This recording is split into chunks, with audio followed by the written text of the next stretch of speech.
Hello students. Today we are going to read a travelogue.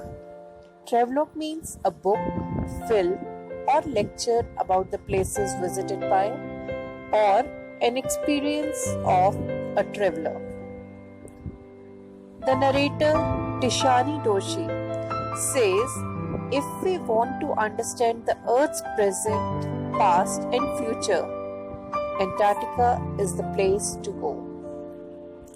In this chapter, Journey to the End of the World, the author Tishani shares her experiences of a visit to Antarctica. The main purpose is to know more about Antarctica. The study of Antarctica gives us an insight into the world of geographical history.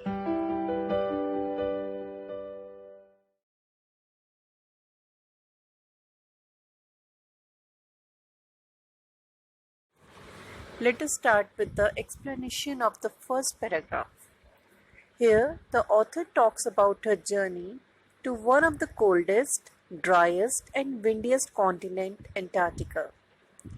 She started her journey in a Russian research vessel, Academic Sholsky. This is the name of the vessel or ship. Her journey began from 13.09 degrees north of the equator in Madras. This Madras is now known as Chennai. She crossed 9 time zones, 6 checkpoints, 3 bodies of water and many ecospheres. Ecosphere means habitable zone. She travelled over 100 hours in combination of car, aeroplane and ship to reach Antarctica. She felt relief as it was white everywhere with blue horizon.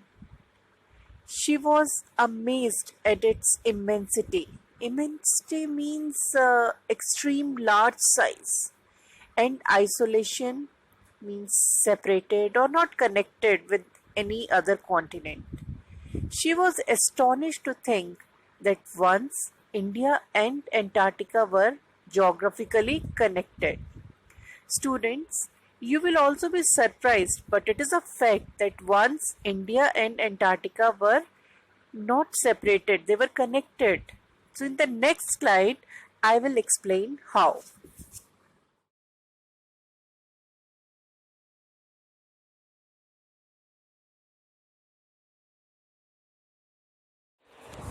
Before I explain this paragraph, students, I want all of you to look at the picture given below. The world is not what we see today. It was very different, as you can see in the first picture. Gondwana used to be a supercontinent. The continents looked very different in Earth's earlier history. You know, the world was a warmer place then. Multicellular organisms had developed by this time. The breakup didn't happen at once, and these continents fragmented in stages, as you can see in the second picture below. Now let us start with the explanation. 650 million years ago, a giant amalgamated southern supercontinent Gondwana did indeed exist, centered roughly around the present-day Antarctica. So millions of years ago, there was a supercontinent Gondwana. It was situated around the present-day Antarctica. Earth was very different then, as you can see down. Things were quite different then. Humans hadn't arrived on the global scene, and the climate was much warmer, hosting a huge variety of flora and fauna. So the climate was warm and many species of plants and animals prospered here. Gondwana prospered until dinosaurs got extinct and mammals came into existence. Then Gondwana began to break up and the new countries appeared.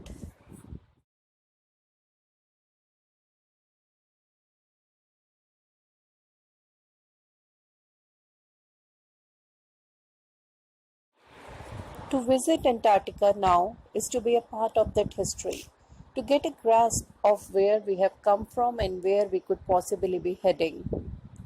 The author feels that Antarctica is a part of history. The visit to Antarctica will help us to understand where we came from and where are we heading. Heading is direction. In which direction are we moving? It's to understand the significance of Cordilleran folds. It means mountain chains and Precambrian granite shields. Precambrian is the earliest period of time when Earth was formed, and granite shields, the Precambrian rocks are mostly granite. That is why it is Precambrian granite shields.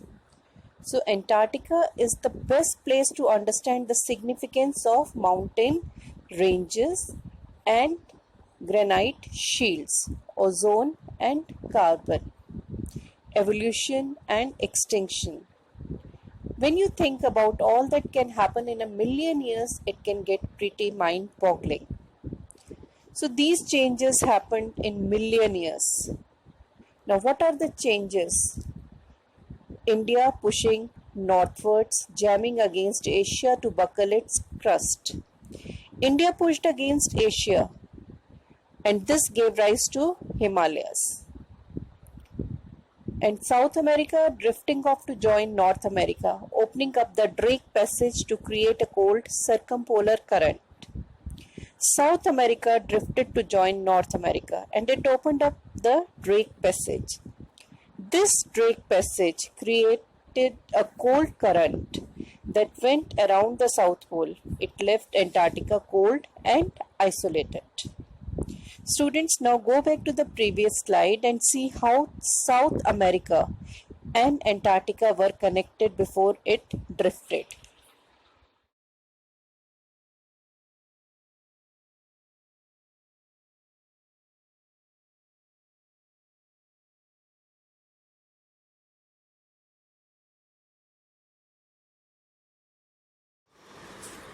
Being a sun worshipping South Indian, it was really difficult for her to spend 2 weeks in Antarctica.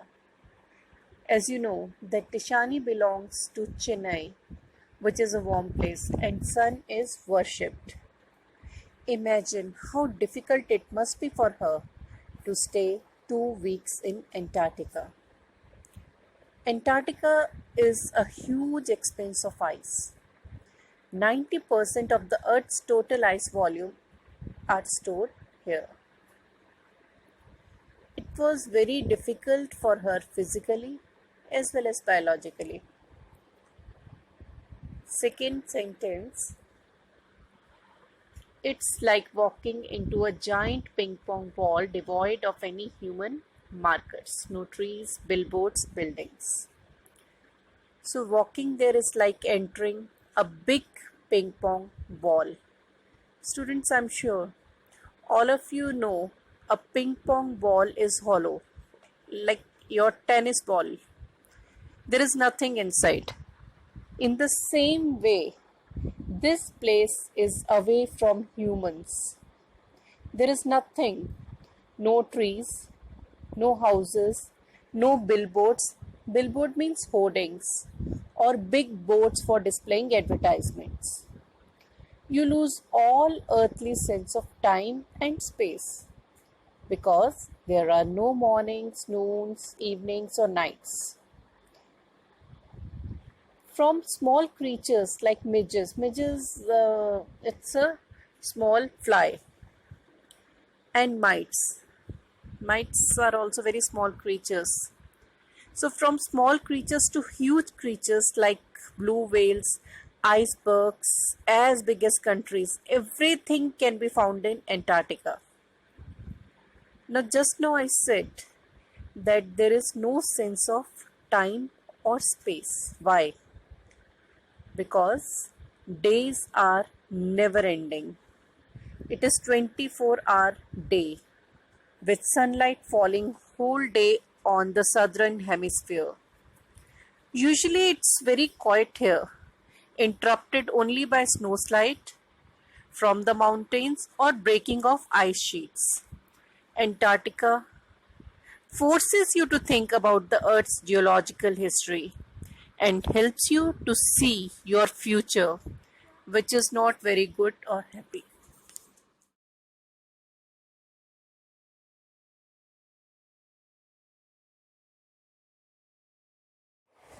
Students, listen to me carefully as I explain the first paragraph.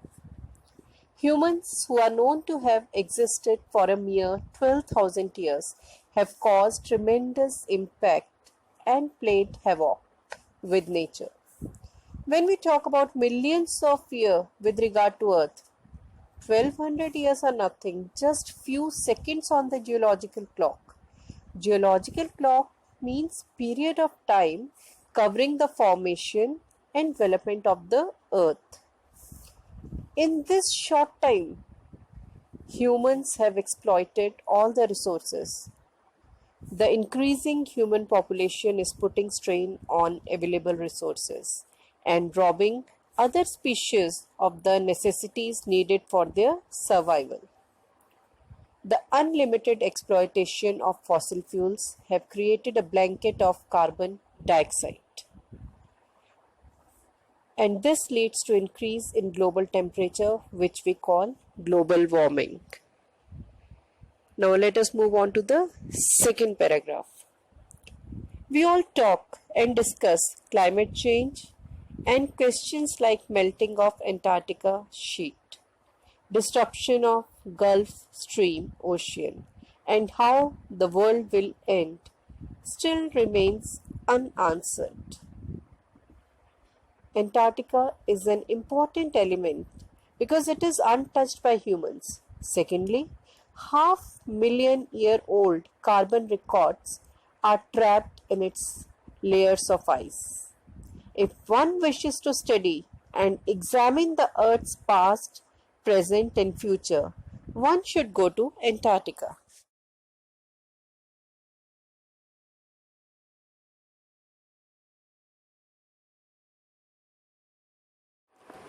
The author Tishani has been in Antarctica on the expedition with Students on the Ice program. Students on the Ice is a program headed by Canadian Jeff Green. He takes high school students to the end of the world, that is, Antarctica. He thinks it will provide the students with inspiring educational opportunities to know more about the place called Antarctica. Through this program, they will generate a new understanding and respect for our planet. Earlier, he used to organize programs for celebrities and rich people who couldn't give back much. But with young students who are going to be the policy makers, this program will prove to be much beneficial. At this age, they are ready to absorb what they see, and they learn by visiting Antarctica and then act. It's very easy to sit at home and talk about the issues, but when the students see the glaciers retreating, ice sheets collapsing, effects of climatic change, and the global warming, they understand the threat of global warming, and this threat is real.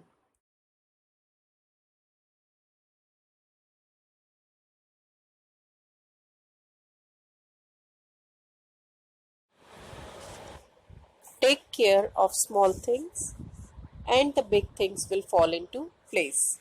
This statement has great relevance in the context of the Antarctic environment. A small change in the environment can give rise to drastic developments. Antarctica has a small biodiversity. Here, the author gives the example of small grass called phytoplanktons. The example of phytoplanktons can be studied in this context. These microscopic grasses undergo the process of photosynthesis and serve as food for a number of marine birds and animals. The author says if there is further depletion of the ozone layer, it will affect the phytoplanktons and the carbon cycle on the globe. This whole process can affect the existence of all the marine birds and animals. So, if we take care, that process carried over by these small grasses are carried out properly, the bigger animals and birds will fall into the place on their own.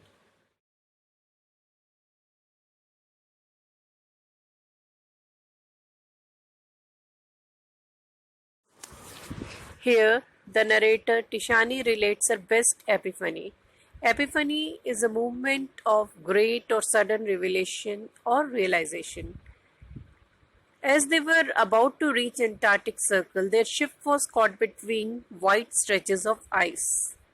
The ship could go no further, so the captain decided to move back. But before moving towards north again, the captain instructed them to climb down the gangplank and walk on the ocean. This gangplank is a board used in ships so that people can get on. All the 52 of them kitted out in Gore-Tex. Kitted out means things that a person need at a particular time, such as clothing or equipment. And Gore-Tex, it's a waterproof fabric. They noticed that everything is white there. Beneath the ice was a living, breathing salt water. Then they saw seals stretching and sunning themselves on the ice floes. Sunning is enjoying the warmth of the sun, and floes means sheets of ice. They looked like stray dogs in the shade of a banyan tree.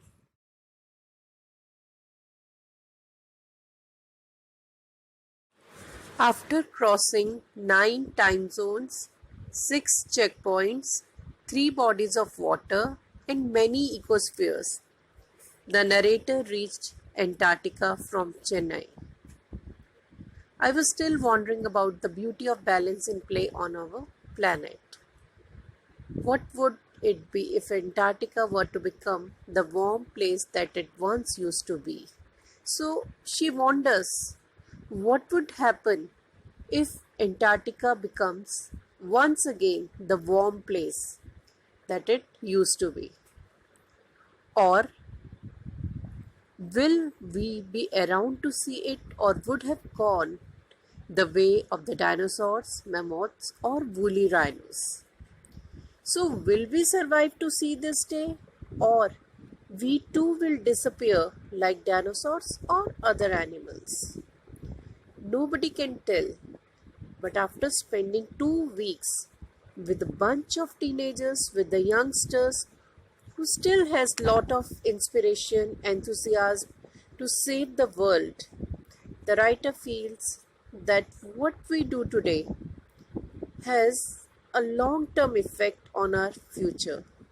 So, whatever we do should be for the best interest for today and tomorrow.